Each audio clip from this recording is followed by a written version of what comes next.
Olá, boa noite. O número de casos de coronavírus não para de subir no estado. Em 24 horas, 44 pessoas perderam a vida para a Covid-19.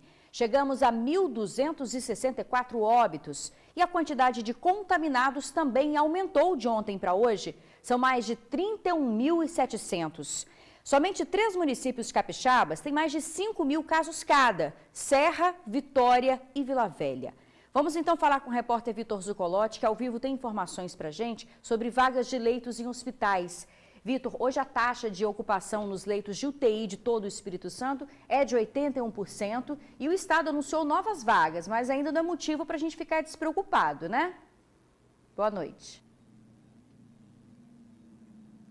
Isabela, boa noite para você, boa noite a todos que nos acompanham. Pois é, isso mesmo, vagas serão abertas na Grande Vitória e também no interior. A gente começa com as vagas que foram abertas no interior, em Baixo Guandu, na região norte do estado, no Hospital João dos Santos Neves. Lá, 15 novos leitos de enfermaria para tratar a Covid-19. Inclusive, o governo transformou esse hospital em um hospital de referência para tratamento de casos leves e moderados do coronavírus. Bom, com relação a Grande Vitória, o governador inclusive esteve hoje na Santa Casa de Misericórdia, que fica ali no centro, da capital, e falou aí sobre o lançamento, de 28 leitos de enfermaria e 10 de UTI para urgência e emergência, mas não para casos de Covid-19. O que vai acontecer? Os pacientes que estiverem outras doenças, eles vão sair, não vão mais para os hospitais referências da Covid-19, serão tratados na Santa Casa, por exemplo, no Dório Silva. Foi para o Dório Silva, mas na realidade não está com Covid, vai para a Santa Casa, o que deixa mais espaço, mais leitos para quem tem a Covid-19, o coronavírus. Com relação ao Dório Silva, lá na Serra, que eu dei como exemplo, lá sim foram abertos 10 leitos de UTI. E na Santa Casa de Misericórdia serão abertos leitos de UTI para Covid-19 na próxima semana. Aí sim, serão 5 leitos de UTI para tratar a Covid na Santa Casa. Bom, gente, a gente fala da abertura dos leitos porque é muito importante com relação aí aos números de mortes, Inclusive, no interior do estado, 3 idosos perderam a batalha para a Covid-19, 2 de São Mateus e uma pessoa em Linhares. Em São Mateus, o paciente tinha 81 anos, era do bairro Sernambi, estava internado desde o dia 25 de maio. O segundo paciente, de 62 anos, era de Guriri, estava internado desde o último dia 5 desse mês. E lá já são, em São Mateus, 414 casos e 13 mortes. Já em Linhares, o paciente tinha 61 anos, estava em um hospital particular. E em Linhares, no interior, já são 820 casos e 18 mortes, gente. Bom, falando de pessoas que morrem, infelizmente, a gente perdeu mais um médico. Ontem a gente falou, do Adonai, e dessa vez quem a gente perdeu foi o Vinícius Barbosa Santos, de 44 anos, estava na linha de frente aí combatendo o coronavírus, inclusive como era grupo de risco, ficou afastado, mas depois voltou ao trabalho. Só que infelizmente teve a Covid e não resistiu. Ele era anestesiologista, e atuava desde 2004. Infelizmente, mais um médico que a gente perde aí nesse fronte. Pessoas tão essenciais para poder tratar dessa doença, Isabela? Eu volto com você aí no estúdio. É verdade. Muito obrigada, Vitor, pelas suas informações. Olha, gente, o Sambão do Povo em Vitória vai se transformar em um centro de quarentena. A expectativa é de que até o final do ano, 600 pessoas em situação de vulnerabilidade social sejam atendidas. A novidade não agradou a população do bairro.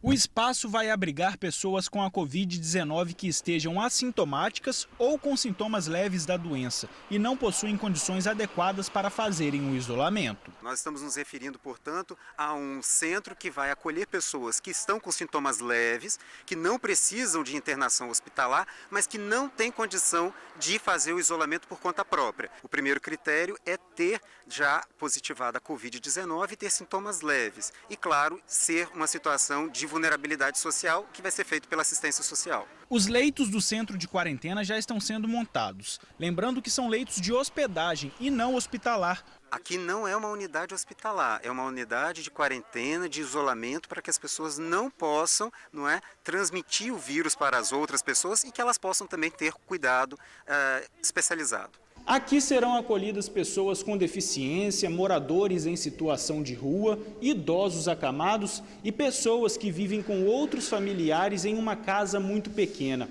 A cada 15 dias, 50 novas vagas serão liberadas. A expectativa é que mais de 600 pessoas sejam acolhidas até dezembro, mas nem todo mundo gostou da ideia.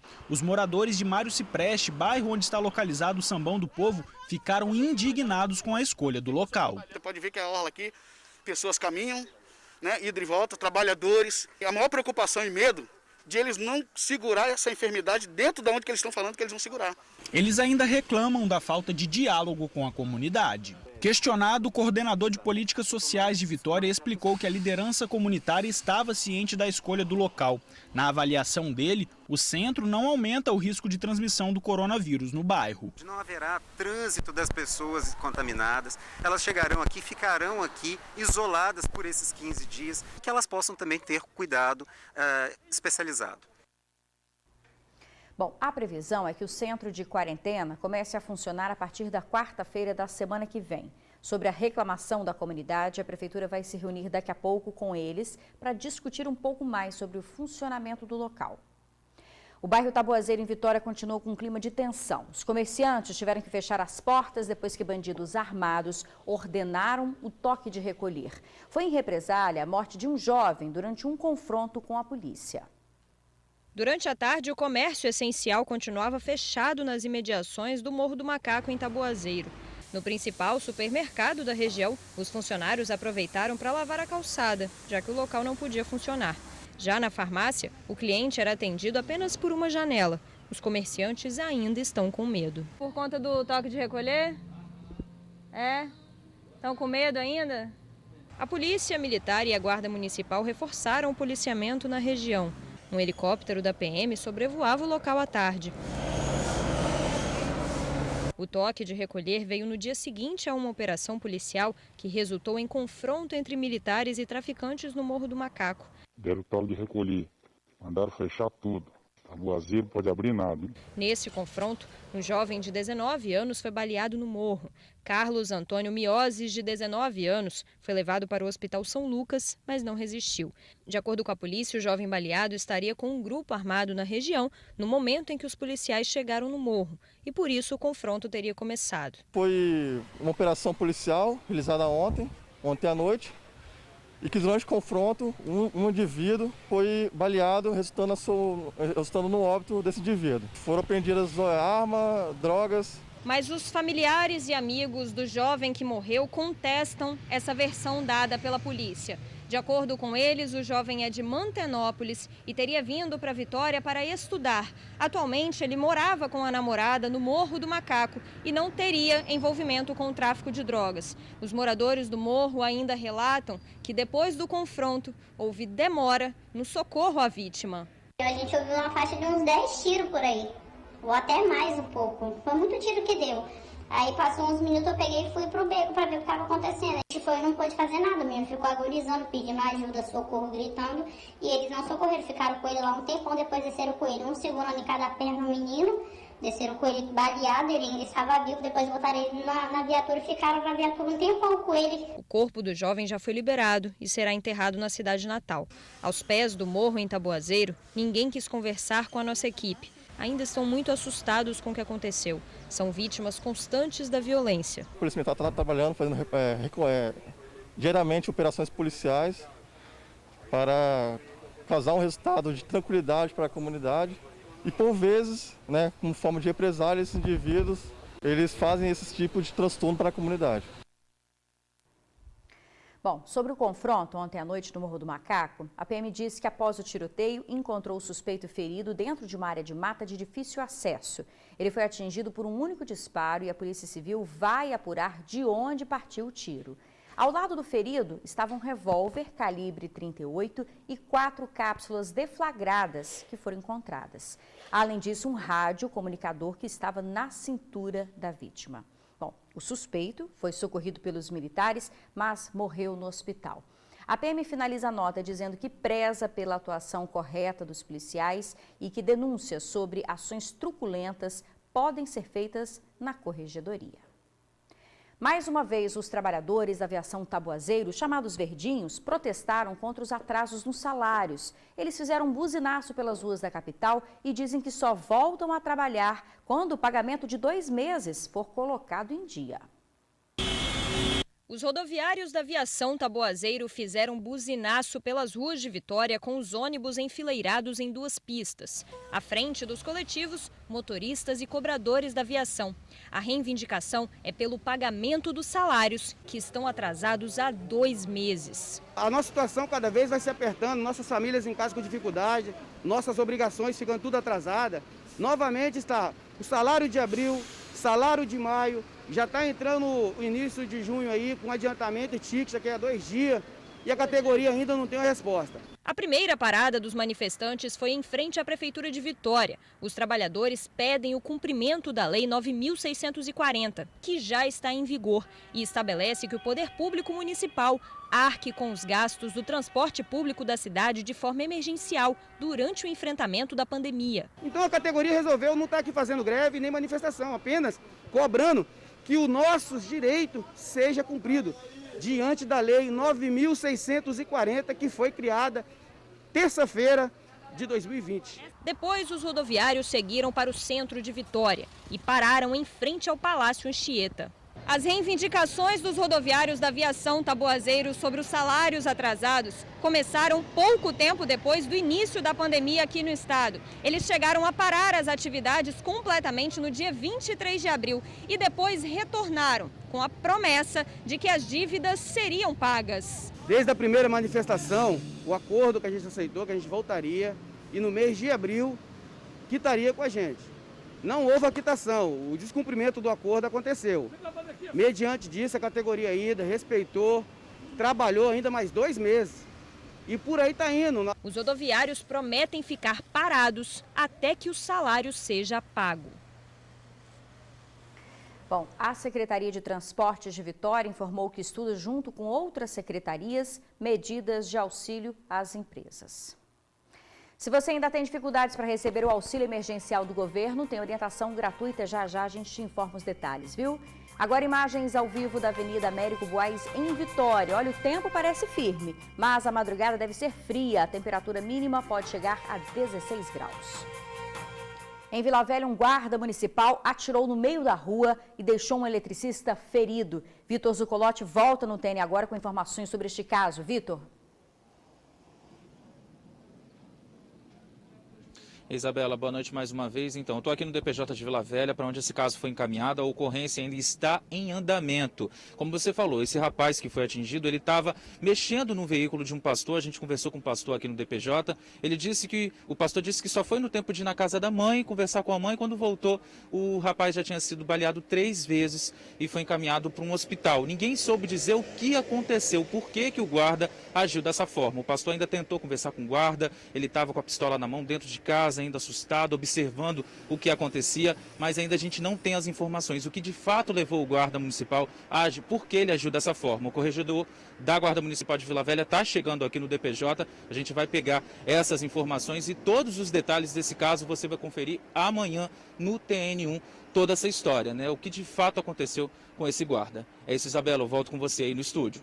Obrigada, Vitor. Grave esse caso, né? Agora a gente fala da prisão de uma quadrilha responsável por uma série de assaltos em Vila Velha esta semana. 7 integrantes foram presos, inclusive adolescentes. O bando assaltou pessoas na rua, roubou veículos e ainda invadiu um motel. Ao todo, 7 pessoas foram presas suspeitas de envolvimento na sequência de assaltos. Os crimes vinham acontecendo desde o início da semana em Vila Velha. Só teve um desfecho depois que ontem essa pedagoga foi assaltada e procurou a polícia. A gente estava em casa, eu, meu marido e minha amiga e o namorado dela, a gente pediu um lanche e assim que o lanche chegou nós descemos, né, para receber o motoboy. E assim que eu estava fazendo o pagamento, chegaram 2 indivíduos numa moto, nos abordaram, né, pediram os pertences. Um deles desceu da moto. Eu, muito nervosa, acabei não entregando, segurei, né, um pouco, aí ele colocou a arma na minha cabeça, começou a gritar, vou estourar sua cabeça, vou estourar sua cabeça. Antes da pedagoga, outras vítimas já tinham sido feitas. Em Itapuã, 2 motoqueiros apontaram uma arma para a cabeça de uma mulher. O celular dela foi levado. Depois, o bando roubou uma moto e ainda não terminou. Um motel também foi alvo dos criminosos. Nesse, a quadrilha inteira agiu. O bando chegou de carro e moto, a mesma do primeiro assalto que mostramos, e rendeu funcionários e clientes. TVs, celulares, rádios comunicadores foram roubados. E ontem, depois do assalto à pedagoga, o bando foi perseguido e alcançado em Barra Mares. Dinheiro, objetos roubados das vítimas e do motel, além de carros e motos, foram recuperados. Ele puxou o simulacro, a gente teve que efetuar disparos, né, contra eles, fazendo com que eles parassem. Foi o momento esse que eles pararam, do grupo de pessoas também, né, que acabou vindo até o DPJ prestando depoimento aqui e confirmando que eram eles os assaltantes. A polícia pede que, caso mais pessoas tenham sido vítimas da quadrilha, que procurem a delegacia para denunciar. Nós já estamos na segunda parcela do auxílio emergencial oferecido pelo governo, mas ainda tem muita gente que nem conseguiu fazer o cadastro. Para tentar resolver o problema de muitos capixabas, um grupo de advogados está fazendo um atendimento gratuito. E na Serra, há um atendimento jurídico por telefone. Falta de informação, problemas de cadastro, erros no sistema. Esses são alguns dos principais problemas que impedem muitos brasileiros de receber o auxílio emergencial. Pensando nessas pessoas, um escritório de advocacia de Vitória passou a oferecer atendimento jurídico para ajudar na aprovação do auxílio. Começou com várias pessoas me procurando pessoalmente, a gente tentando auxiliar, orientar, e também uma percepção que quando a gente ia na rua começou a perceber aquelas aglomerações na caixa, todo esse desespero da população, a falta de informação, nos motivou a dar a nossa contribuição. Criado há 2 semanas, o projeto Advocacia Cidadã já atendeu cerca de 100 pessoas. Os problemas são diversos, desde falta de informação, e aí a gente, graças a Deus, consegue prestar. Às vezes a pessoa acha que tem direito e não tem. Tem muito problema no cadastro, desencontro, conflitos. Tem problemas de também as pessoas não têm preenchimento de forma incorreta. E infelizmente, boa parte desses casos vão culminar com uma ação judicial. Para agilizar o processo, o escritório contratou uma advogada exclusiva para se dedicar aos casos. Bem, é um projeto absolutamente gratuito, ninguém vai pagar nada, tá? A gente vai atender as pessoas de forma gratuita. Tanto o atendimento, quanto as informações. Se as pessoas receberem o auxílio emergencial, nós não vamos descontar absolutamente nada das pessoas. O serviço jurídico gratuito também está sendo oferecido pela Prefeitura da Serra. O atendimento é feito de forma remota, por meio do celular, e os casos emergenciais estão sendo priorizados. Os serviços que estamos atendendo: tutela, curatela, guarda, execução de pensão. E para as famílias que ganham até 3 salários mínimos. Bom, anote aí os telefones para quem mora na Serra. São 2 telefones, 99864-0434 ou 99750-6064. Já para quem precisa de ajuda para conseguir o auxílio emergencial, o contato do advogado é por e-mail. Anote aí, advocaciacidadã@rochaefraga.com.br.